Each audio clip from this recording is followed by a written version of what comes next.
What a gorgeous May day, isn't it? 24th of May 23. Absolutely fabulous. I'm out here at Strown. Well, just below Baird's Monument actually, on the Strown Road. Look at the horses, the ladies over there feeding the horses. Aren't they gorgeous? The yellow broom's out. And the hawthorn blossoms out. The hawthorn's beautiful. I've not been anywhere for several days. I've got some things to load. Maybe I'll put them up, but yeah, it's a lot's been happened since the weekend. In the vicinity of the property, basically, I've been busy and having, well, mini disasters, I suppose you could put it that way.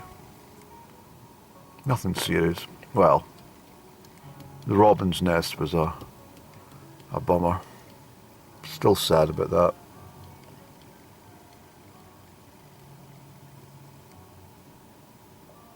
It's a beautiful copper beach, isn't it?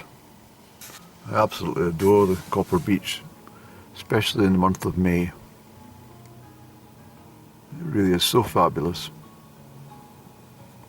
I've just returned from Comrie. I've been up at the banana shop. I was also getting some genetically modified pineapples.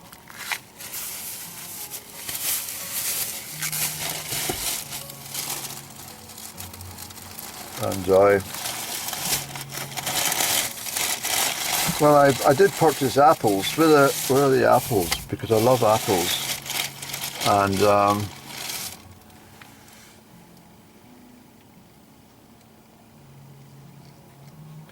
I always find that the apples always look a lot better in the greengrocer. And as soon as you walk out the door, they oxidize. It's very odd. I think they've got a device just outside the shop entrance that when the fruit and vegetables comes through the door, it well, whatever colour it is, it's entirely enhanced. So, for example, there's beautiful spring cabbage.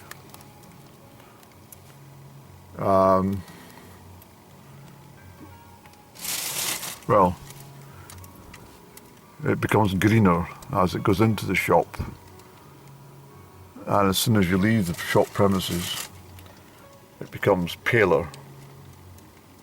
Not much, but it does become paler. I would have sat a while in Comrie, but where I was positioned with the car, there was lots of children. They must have been out of school or something, but they were all sort of milling around and skipping and doing all sorts of somersaults and that type of behaviour, you know, cartwheels, yes. So I just decided, well, I don't want to be sitting vlogging here, so I decided to head east again and homeward bound. I thought, it's such a lovely day, I thought, let's go down this way. I've not been for a while since I sat in this car space and chatted to you. And the hedgerows were absolutely, I mean, absolutely magnificent. They truly were. Coming from Comrie, I just thought to myself, I mean, I kind of remembered the time I was in the old Austin Cambridge. If you don't know what an Austin Cambridge is, look it up. Search it online. It's a wonderful car. And I was always travel sick as a youngster. I spoilt many family holidays by, I think the furthest I got, well, yes, leaving Crieff, perhaps 1967 I think it was, and got as far as Octotire, and someone shouted, "Mum, Andrew's going to be sick," which wasn't a surprise. And of course I was then sicker with the rest of the family in the back chairs of the car. So that was the start of our holiday. We were going to Tynebrough, where my auntie stayed. And when I got to Tynebrough, I then fell in a pile of a pile of cow shit. And my little sister ran off to fetch my mummy and daddy and said, Andrew's fallen into the sea. So of course the whole family raced to try and retrieve me from the deep waters of the Firth of Clyde, and found I wasn't in the sea, but I was in the cattle cesspit covered in cattle shite. The worst I got from it all was scabies, and I spent weeks getting covered in calamine lotion to alleviate the the scabs. I was such a clown when I was a young boy, but as it said to me correctly, ever since that time I fell in the cow shit, I've always had perfect skin. So if you want perfect skin, dip your face in a cow pat and mix some water into it. Anyway, I think the worst point, please forgive me if I've ever told you the story before. I'm turning my camera because there's a cyclist coming up. I'm sure they don't want to be on movie camera. But anyway, I was on my paper rounds, and my boss, David Campbell, said to me,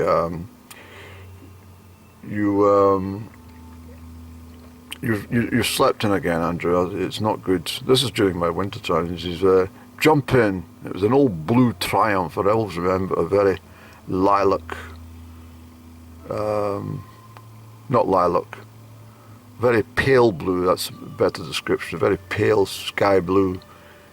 So I jumped into this Triumph Dolomite, and I got from West High Street to Coldwells Road, and just at the top, and I hadn't moved hardly any distance, and he says, "What's wrong?" I said, "I'm going to be sick." He says, "Get out the car." By the time I tried to do that, I was sick all over the front of his car.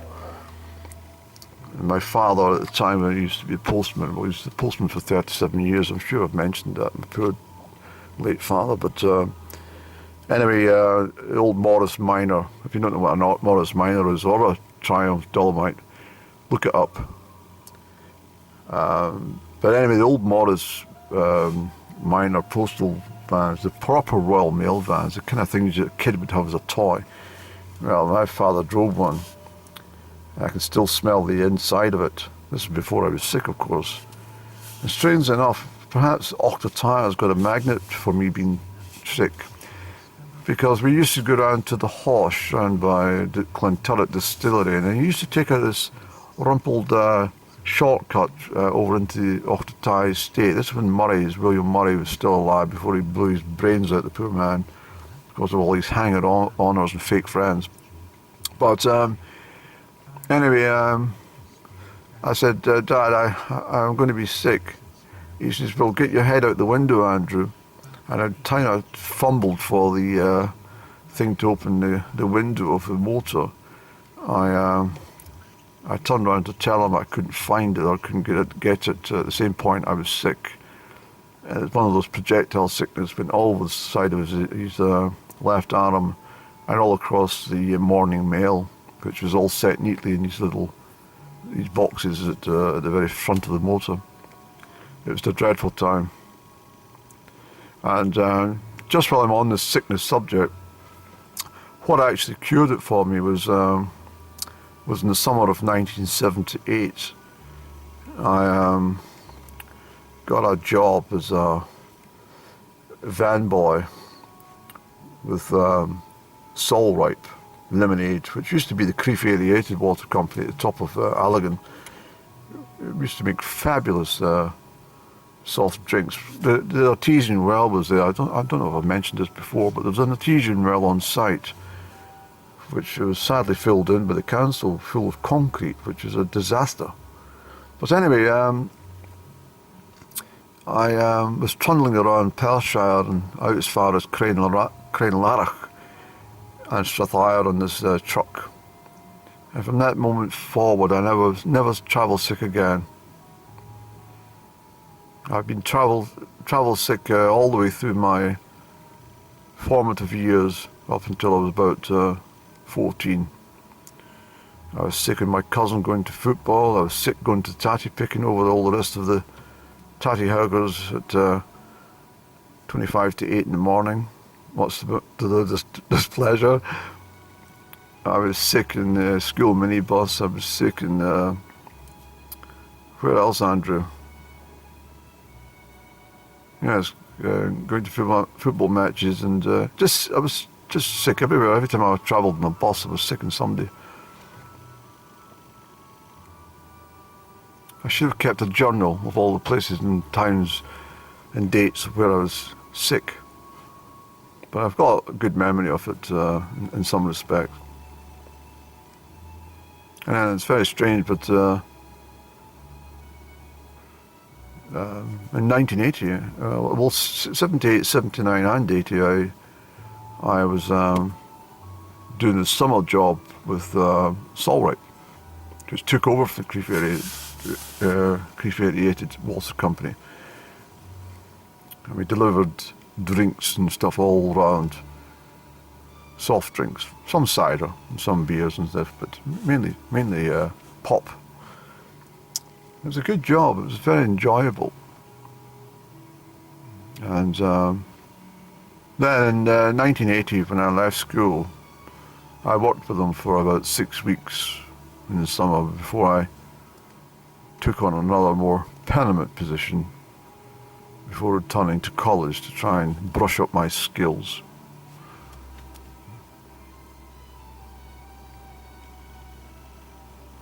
It's a fabulous day.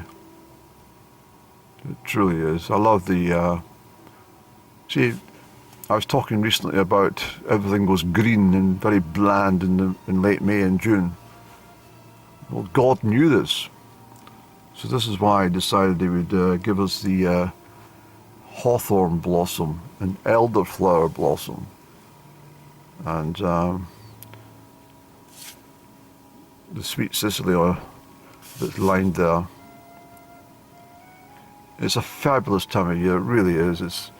I'm so glad I've done my garden, most of it. I've got my delivery of gravel coming on Friday, but apart from that, I've done all that was required, and I've pushed forward with my projects, and this will free up time to come and sit a while in the meadows with the buttercups